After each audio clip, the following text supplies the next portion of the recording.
les éléments les plus marquants de ces dernières années, c'est de se rendre compte que finalement, la maladie d'Alzheimer ne commence pas à partir du moment où vous perdez la mémoire. Elle commence 10, 20, 30 ans avant, très lentement, et votre corps, lui, va lutter contre cette maladie pendant un certain temps. Et lorsque les symptômes apparaissent, c'est que votre corps est un peu dépassé, qu'il ne peut plus lutter, et que finalement, au bout du compte, il n'y a plus assez de neurones dans le cerveau pour pouvoir continuer à fonctionner. Et ça, c'est un élément important.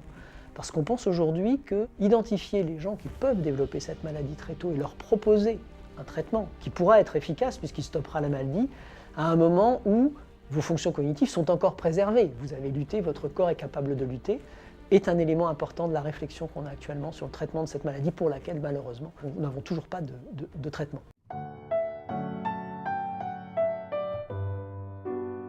Aujourd'hui, quand on regarde ce que sera la maladie d'Alzheimer dans 20 ans, on espère tous qu'on aura trouvé un traitement. Je pense que la promesse la plus réaliste, c'est de faire en sorte qu'on puisse repousser le plus tard possible l'âge de début des premiers symptômes.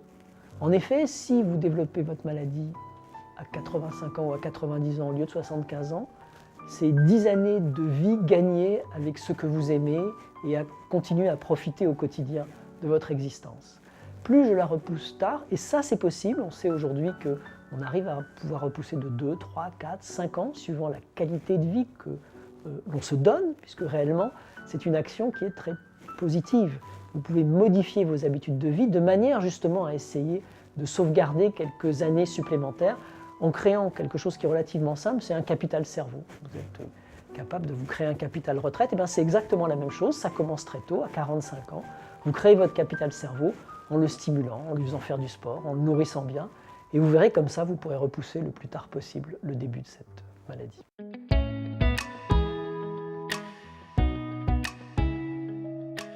Alors, la fondation que j'ai l'honneur de diriger ne reçoit pas de financement public. Elle ne vit que grâce à l'apport de généreux donateurs qui, à un moment de leur vie, ont bien voulu nous aider. J'ai l'habitude de dire que pour trouver des solutions rapidement en recherche, il faut deux choses. La première, c'est beaucoup de chercheurs qui s'intéressent au sujet. Et la seconde, c'est suffisamment d'argent pour faire travailler ces chercheurs. Et ce sont deux des objectifs de la fondation principaux. Donc chaque euro qui est mis dans cette fondation est totalement délivré à la recherche. Quand nous recevons 100 euros, ces 100 euros vont aller vers le chercheur et vers ses programmes systématiquement.